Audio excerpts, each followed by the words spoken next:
Que o seu dia e a sua semana sejam muito abençoados. Hoje a gente vai mergulhar numa história que, assim, todo mundo acha que conhece, mas que tem um mapa escondido dentro dela. Um mapa surpreendente, né? Totalmente. A gente vai analisar o capítulo 6 do livro O Natal Escondido, do Timothy Keller, que se chama A Fé dos Pastores. E é uma cena icônica, talvez a mais famosa, a mais reproduzida do Natal. Com certeza, é só pensar nas peças de escola, né? As crianças com roupão, o cajado de cabo de vassoura, as ovelhinhas de algodão. Exato. Mas assim, a presença dos pastores é muito mais que um detalhe fofo.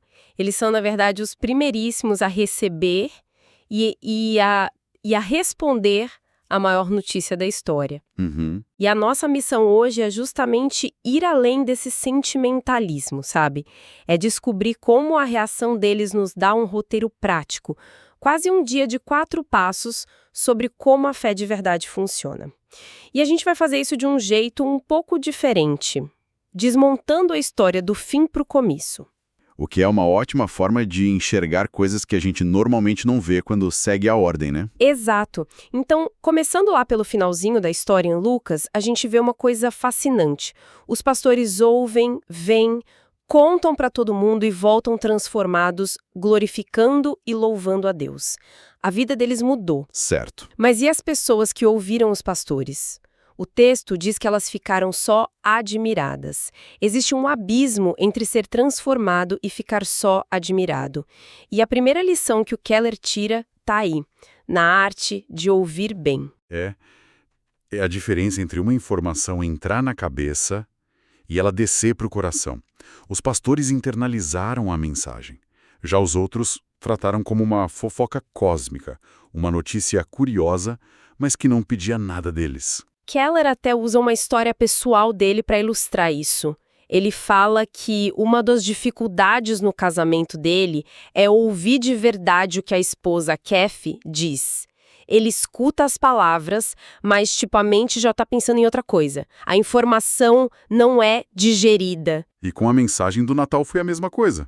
Os pastores digeriram, os outros só provaram e, seguiram em frente. E o texto sugere que o primeiro obstáculo para essa digestão é o mensageiro. O contraste aqui é tudo. Pensa bem, os pastores ouviram a notícia de uma fonte assim espetacular. Um anjo e depois uma multidão do exército celestial. Não tem como ser mais impactante que isso. Impossível. Já as outras pessoas da cidade ouviram a mesmíssima notícia. Mas de quem? De um bando de pastores. Que na época era o equivalente a, receber uma notícia super importante de uns trabalhadores rurais sem nenhuma credencial. Exatamente. Pastores não tinham status, eram vistos como impuros, o testemunho deles às vezes nem valia num tribunal, eram gente simples, marginalizada. Uhum. Então é fácil imaginar o pessoal de Belém pensando, nossa, que história incrível. Mas, vinda deles, acho que, vamos com calma. Isso me faz pensar em como a gente faz a mesma coisa hoje, né? A gente descarta uma ideia não pelo conteúdo, mas porque quem falou é do partido errado, não tem o diploma certo, ou simplesmente a gente não vai com a cara da pessoa. É um atalho mental perigosíssimo. Keller lembra que se Deus falou através de uma jumenta no Antigo Testamento, ele pode muito bem usar um livro antigo ou pregadores cheios de defeitos hoje. Se a gente foca na embalagem, a gente perde o presente. Ok. Então, o primeiro passo é superar o preconceito com o mensageiro. E a parte prática? Como que a gente ouve de um jeito que transforma? O texto dá o exemplo da Maria. Diz que ela guardava todas essas coisas, meditando sobre elas no coração. Meditar e guardar. 2 ações, não são sentimentos. Isso. Meditar, como Keller explica, não é esvaziar a mente, mas encher. Ele usa uma analogia ótima, daquelas jaquetas que vêm numa bolsinha pequena, sabe? Se abre e ela se expande. Uhum. Uma frase da Bíblia, quando a gente medita, se desdobra em muitas camadas. Ele conta de uma aula que teve com uma professora, Bárbara Boyd, que desafiou a turma a tirar 30 lições de um versículo em 30 minutos. O famoso exercício de Marcos 1,17. Vinde a mim e eu vos farei pescadores de homens. Esse mesmo. Ele disse que com 10 minutos achou que já tinha esgotado tudo. Me siga, sua identidade vai mudar, sua missão é sobre pessoas. Mas a professora insistiu. E aí? E foi só depois de 15, 20, 25 minutos forçando a mente a olhar de novo para cada palavra que as ideias profundas de verdade começaram a vir. Tipo, ele não disse vou ensinar a pescar, mas eu vos tornarei pescadores. A mudança é no ser, não só na habilidade. As pérolas não estavam na superfície. O que é o oposto da nossa cultura, que é do resumo, do tweet, da informação rápida. A sabedoria que transforma pede tempo. E isso leva à segunda ação da Maria, guardar no coração. Isso já não é mais só intelectual, é emocional. O que seria guardar na prática, então? É o ato de saborear a verdade. É se perguntar, ok, entendi, mas e se isso for mesmo verdade? Como é que a minha vida, as minhas preocupações mudariam se eu acreditasse nisso com todo o meu ser? É a diferença entre ler a receita e sentir o cheiro do bolo no forno. Entendi. Uma coisa é informação, a outra é experiência. Exato. E quando a gente medita e guarda essa mensagem, o que tem no centro dela, aquele anúncio, paz na terra, o que nos leva ao nosso segundo ponto. Mas essa paz é bem mais complexa do que só calma, né? Muito mais. No hebraico, a palavra é shalom. E shalom não é só ausência de briga.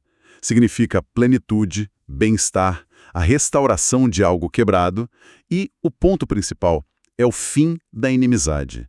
E a principal inimizade que a Bíblia descreve não é entre países. É entre a humanidade e Deus. Isso. A ideia de inimizade com Deus pode soar estranha, eu sei. Ninguém se acha inimigo de Deus. Pois é. Como que Keller explica isso? Ele diz que essa hostilidade é o nosso padrão de fábrica. A gente nasce com um desejo profundo de ser o autor da nossa própria história, de estar no controle. Qualquer autoridade externa, inclusive a de Deus, é vista como uma ameaça para a nossa autonomia. E essa briga principal com Deus acaba gerando as brigas entre a gente. Porque se cada um de nós insiste em ser o centro do universo, o choque é inevitável. Tá, eu entendo a hostilidade de quem se rebela abertamente. A pessoa que diz eu vivo como eu quero. Mas Keller fala de uma forma mais sutil. Como que alguém religioso pode ser hostil a Deus? Parece uma contradição. E essa é a mais perigosa, porque se disfarça de virtude. É a pessoa que pensa assim, ok, Deus, eu vou seguir as regras, vou ser bonzinho, vou na igreja, e em troca, você é obrigado a me dar uma vida boa. Ah, entendi. A Deus, para garantir os nossos próprios interesses. É uma rebelião educada. Uma tentativa mais sofisticada de manter o controle. Precisamente, as duas atitudes, a rebelde e a religiosa controladora, não deixam Deus ser Deus, são hostis. E a mensagem do Natal é que Jesus veio para acabar com essa guerra. Fazer as pazes é, primeiro, admitir que essa hostilidade existe na gente. É baixar as armas e descansar no que Cristo fez. E o resultado disso é gigante. Quem encontra essa paz vertical com Deus se torna um pacificador na horizontal. Porque essa pessoa aprendeu a lição mais difícil. Abrir mão do ego, do orgulho, da necessidade de estar certo. E é isso que abre a porta para o perdão de verdade entre as pessoas. A paz na Terra não é uma utopia política, mas o resultado de milhões de reconciliações pessoais com Deus. O efeito vem de dentro para fora. Essa ideia de rendição, de baixar as armas, é central, o que me leva ao nosso próximo ponto. Porque antes mesmo de falarem em paz, os anjos tiveram que lidar com o maior obstáculo para a rendição, o medo. As primeiras palavras deles são, não temais. Por que começar por aí? Porque o medo dos pastores não era um susto qualquer. Na Bíblia, sempre que o ser humano encontra o sagrado, a santidade de Deus, a reação é de um terror profundo, um pavor existencial. Não é medo do que o anjo pode fazer, mas do que a presença dele revela. É a sensação de ser completamente exposta, de ter a sua pequenez, suas falhas, iluminadas por uma luz muito forte. Exato. Keller conecta isso lá com Gênesis. Fomos criados para uma comunhão perfeita com Deus, o que nos livraria de todo medo. Medo de rejeição, de fracasso, da morte. A quebra dessa comunhão nos encheu de medo e, ao mesmo tempo, plantou uma mentira no nosso coração. A mentira de que, para a gente ser feliz e seguro, a gente precisa assumir o controle. Essa é a mentira. Não confie em Deus, construa suas defesas, garanta seu futuro, senão você vai se dar mal. E a ironia é que essa busca por controle é a fonte da nossa ansiedade. A gente vive com medo porque, no fundo, a gente sabe que não controla quase nada. Nossa tentativa de segurança é como construir um castelo de areia com a maré subindo. Isso. Então a glória de Deus aparece e ativa esse medo de estarmos sem controle nenhum. Mas a mensagem do anjo vira o jogo. Ele não diz, se acalmem. Ele diz, não temais, pois eis que vos trago boas novas. A solução para o medo não é uma força de vontade, é uma notícia que vem de fora. O que nos leva direto ao quarto e último ponto, que é a solução em si. É uma ação. Uma ação. E essa ação está numa palavrinha que muitas traduções suavizam. Eis é que vos trago novas. Esse eis é um comando, significa vejam, contemplem. O antídoto para o medo não é tentar sentir coragem, mas direcionar o nosso olhar para alguma coisa. E para que a gente deve olhar? Para a boa nova. Vos nasceu o Salvador, que é Cristo o Senhor. A lógica é muito poderosa. Primeiro, se a gente tem um Salvador, isso nos livra do medo de falhar, da necessidade de construir nosso próprio valor. O peso de ter que ser nosso próprio Salvador é a maior fonte de ansiedade que existe. Ok, isso lida com o medo do fracasso. Mas e o medo de entregar o controle, que a gente falou antes? Para muita gente, esse é o maior de todos. E a resposta para esse medo está ali, na manjedoura.